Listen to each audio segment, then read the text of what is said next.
Hello. स्वागत है आप सभी का GKRWA स्टडी पर। मेरा नाम निधि। आज के वीडियो में हम डिस्कस करने वाले हैं हिंदी के टॉप 30 ऐसे क्वेश्चन आंसर जो कि सभी परीक्षाओं के लिए महत्वपूर्ण रहेंगे। तो आप लोग वीडियो को शुरू से अंत तक ज़रूर देखिएगा और 30 में से कितने क्वेश्चन का आंसर आप सही कर पा रहे हैं अपना स्कोर हमें कमेंट बॉक्स में ज़रूर बताइएगा। तो चलिए अब हम शुरू करते हैं फर्स्ट क्वेश्चन से। विभत्स रस का स्थायी भाव क्या है? बताइए क्वेश्चन नंबर 1 का राइट आंसर क्या होगा? घृणा। विभत्स रस का स्थायी भाव घृणा या तो जुगुप्सा है। अद्भुत रस का स्थायी भाव क्या है? बताइए अद्भुत रस का स्थायी भाव क्या है? विस्मय। अद्भुत रस का स्थायी भाव विस्मय या तो आश्चर्य है। नायक नायिका के सौंदर्य तथा प्रेम के वर्णन की अवस्था को क्या कहते हैं? श्रृंगार रस कहते हैं। नायक नायिका के सौंदर्य तथा प्रेम के वर्णन की अवस्था को श्रृंगार रस कहते हैं। मेरे तो गिरधर गोपाल दूसरो न कोई, जाके सिर मोर मुकुट मेरो पति सोई। इस पंक्ति में कौन सा रस है?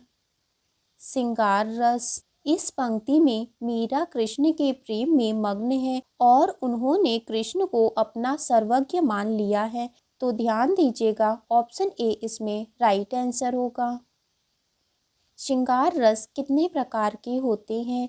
बताइए श्रृंगार रस कितने प्रकार के होते हैं? 2 प्रकार के। श्रृंगार रस 2 प्रकार के होते हैं, संयोग श्रृंगार रस, वियोग श्रृंगार रस। चारु चंद की चंचल किरणें खेल रही हैं जल थल में। इस पंक्ति में कौन सा अलंकार है? अनुप्रास अलंकार। इस पंक्ति में च वर्ण की आवृत्ति कई बार हुई है, अतः इसलिए यहाँ पर अनुप्रास अलंकार होगा। काली घटा का घमंड घटा। इस पंक्ति में कौन सा अलंकार है? बताइए इसका राइट आंसर क्या होगा? यमक अलंकार। इस पंक्ति में यमक अलंकार है। जहाँ शब्दों की आवृत्ति हो वहाँ यमक अलंकार होता है। यहाँ पर घटा शब्द 2 बार आया है किंतु इसके अर्थ अलग अलग हैं। जहाँ बिना कारण के कार्य का होना पाया जाए वहाँ कौन सा अलंकार होता है? विभावना अलंकार। जहाँ बिना कारण के कार्य का होना पाया जाए वहाँ पर विभावना अलंकार होता है। यथार्थ में कौन सा समास है? बताइए यथार्थ में कौन सा समास है? अव्ययी भाव समास। यथार्थ में अव्ययी भाव समास है और इसका समास विग्रह होगा अर्थ के अनुसार। ब्राह्मण दक्षिणा में कौन सा समास है? बताइए इसका राइट आंसर क्या होगा? तत्पुरुष समास। ब्राह्मण दक्षिणा में संप्रदान तत्पुरुष समास है और इसका समास विग्रह होगा ब्राह्मण के लिए दक्षिणा। लौ पुरुष में कौन सा समास है? बताइए लौ पुरुष में कौन सा समास होगा? कर्मधारय समास। लौ पुरुष में कर्मधारय समास है और इसका समास विग्रह होगा लोहे के सदृश पुरुष या तो आप कह सकते हैं लोहे के समान पुरुष। एक दंत में कौन सा समास है? बताइए एक दंत में कौन सा समास है? बहुव्रीहि समास। एक दंत में बहुव्रीहि समास है और इसका समास विग्रह होगा एक है दांत जिसके यानी कि गणेश। अध्ययन में प्रयुक्त संधि का क्या नाम है? बताइए अध्ययन में कौन सी संधि है? यड़ संधि। अध्ययन में यड़ संधि है और इसका संधि विच्छेद होगा अधि धन अयन। देखिए हमने आपको कई बार बताया है यड़ संधि को हम कैसे पहचानते हैं। य र व के पहले अगर कोई आधा शब्द दिखे तो वहाँ पर यड़ संधि होता है। दिव्यालय में प्रयुक्त संधि का क्या नाम है? बताइए दिव्यालय में कौन सी संधि है? यड़ संधि। दिव्यालय में यड़ संधि है और इसका संधि विच्छेद होगा देवी धन आलय। मैंने आपको अभी पीछे बताया है यड़ संधि को हम कैसे पहचानते हैं। सदैव में प्रयुक्त संधि का क्या नाम है? बताइए सदैव में कौन सी संधि है? वृद्धि संधि। सदैव में वृद्धि संधि है और इसका संधि विच्छेद होगा सदा धन एव। देखिए हम वृद्धि संधि को कैसे पहचानते हैं। अगर किसी शब्द के ऊपर ए की मात्रा या तो औ की मात्रा दिखे तो वहाँ पर वृद्धि संधि होता है। हर मर्ज की दवा मुहावरे का क्या अर्थ है? बताइए इसका राइट आंसर क्या होगा? ऑप्शन डी इसका राइट आंसर है। हर मर्ज की दवा इस मुहावरे का अर्थ है हर बात का उपाय है। हवन करते हाथ जलते हैं मुहावरे का क्या अर्थ है? बताइए हवन करते हाथ जलते हैं इस मुहावरे का क्या अर्थ है? हवन करते हाथ जलते हैं इस मुहावरे का अर्थ है भलाई के प्रतिफल में बुराई मिलना। आगत पतिका का क्या अर्थ है? बताइए आगत पतिका का क्या अर्थ है? ऑप्शन बी इसका राइट आंसर होगा। वह स्त्री जिसका पति परदेश से लौटा हो उसे हम आगत पतिका कहते हैं। भगिनी किसका पर्यायवाची शब्द है? बताइए भगिनी का पर्यायवाची शब्द क्या होगा?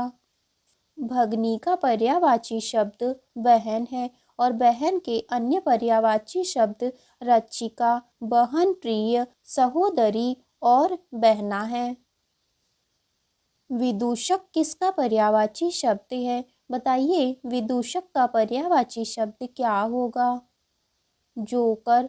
विदूषक जोकर का पर्यायवाची शब्द है और जोकर के अन्य पर्यायवाची शब्द मस्खरा और मजाकिया है। फड़ी किसका पर्यायवाची शब्द है? बताइए फड़ी का पर्यायवाची शब्द क्या होगा? सर्प। फड़ी सर्प का पर्यायवाची शब्द है और सर्प के अन्य पर्यायवाची शब्द अहि, भुजंग, विषधर और नाग है। मृदुल का विलोम शब्द क्या होगा? बताइए मृदुल का विलोम शब्द क्या होगा? कठोर। मृदुल का विलोम शब्द कठोर है। पतिव्रता का विलोम शब्द क्या है? बताइए पतिव्रता का विलोम शब्द क्या है? उल्टा।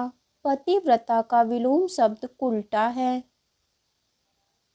प्रधान का विलोम शब्द क्या होगा? बताइए प्रधान का विलोम शब्द क्या होगा?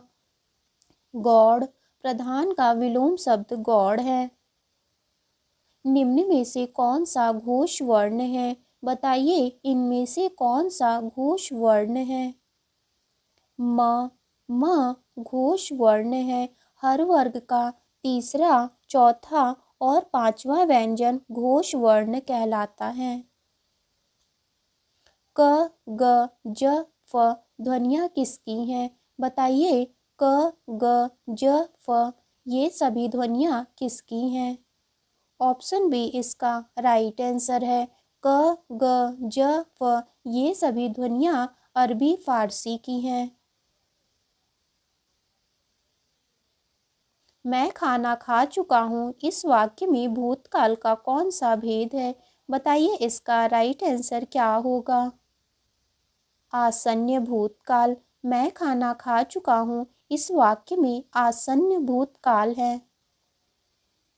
जयेश ने खाना खाया होगा इस वाक्य में भूतकाल का कौन सा भेद है?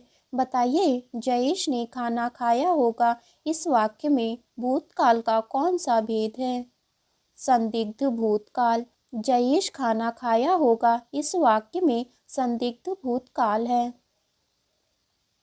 वह झूठ बोलता है इस वाक्य में कौन सा काल है? सामान्य वर्तमान काल। वह झूठ बोलता है इस वाक्य में सामान्य वर्तमान काल है। अविकारी शब्द होता है। बताइए अविकारी शब्द क्या होता है? अव्यय। अविकारी शब्द अव्यय होता है। अव्यय के कितने भेद हैं? यह आपका टेस्ट क्वेश्चन होगा। इसका आंसर आपको कमेंट बॉक्स में ज़रूर बताना है। तो आज की वीडियो आपकी यहीं तक थी। वीडियो अच्छी लगी हो तो लाइक करें, शेयर करें। अगर आप चैनल पे नए हैं तो चैनल को ज़रूर सब्सक्राइब करें।